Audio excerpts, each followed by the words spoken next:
Hello, friends. Welcome back once again to Money Talk, where we're exposing the myths of kingdom prosperity. I trust that you're appreciating getting these myths busted from your thinking. Last time we dealt with the fact that so many believe Mary and Joseph were poor and that Jesus was born into abject poverty. Well, today we're going to deal with one very similar to that, but it's a little bit different. So here's today's myth. The myth is that Jesus and all of his disciples lived in poverty all their lives. So many have that idea that Jesus and his disciples were a ragtag band of vagabonds. They were just traveling around with nothing else to do. No jobs, no responsibility, no houses, no businesses. And that's just not true. Jesus, we know, prior to his ministry, was a carpenter. That was his chosen trade, his vocation. We also know that Matthew, one of the disciples, was a tax collector. Even Judas, whom Jesus picked for the treasurer, must have had some sort of a accounting or financial background. We know that there was money in their treasury because John chapter 12 says that Judas often helped himself to the money that was in the treasury. If there was no money in the bag, he wouldn't have been able to get anything out of it. Several of the other disciples were fishermen. Now think about it. That doesn't mean they were standing on the seashore wetting a line for recreation or as a hobby like we do. They were commercial fishermen. They had employees. They had equipment. They had boats. They had nets. In fact, the Bible's very clear, for example, about Peter, that they had houses. Matthew chapter 8, verse 14 says, "And when Jesus entered Peter's house, he saw his mother-in-law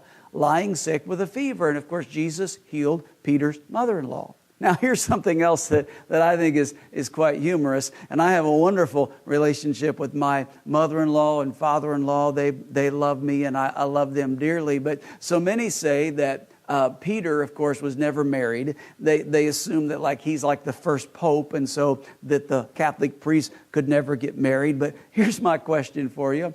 If Jesus was never married, then how did he have a mother-in-law?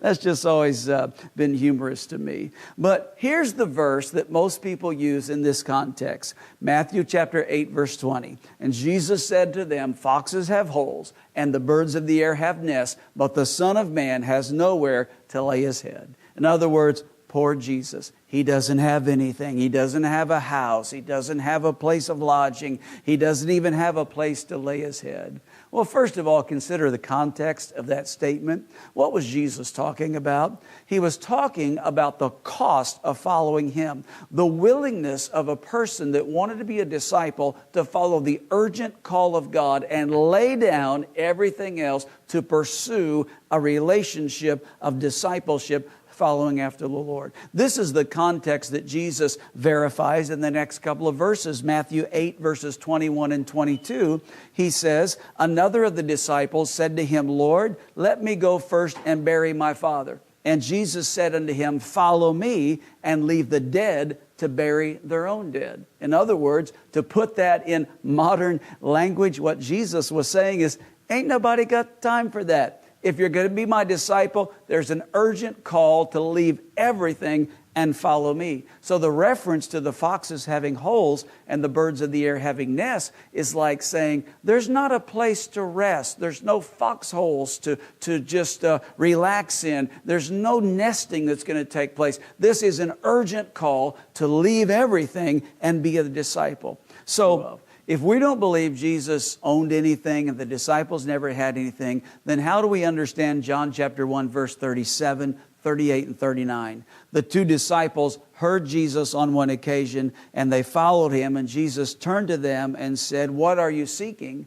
And they said, "Rabbi," which means teacher, "where are you staying?" And Jesus said to them, "Come and you will see." So they came and saw where he was staying, and they stayed with him that day. It was about the 9th hour. Jesus had a home. So here's the myth buster for you. Jesus and his disciples were not vagabonds.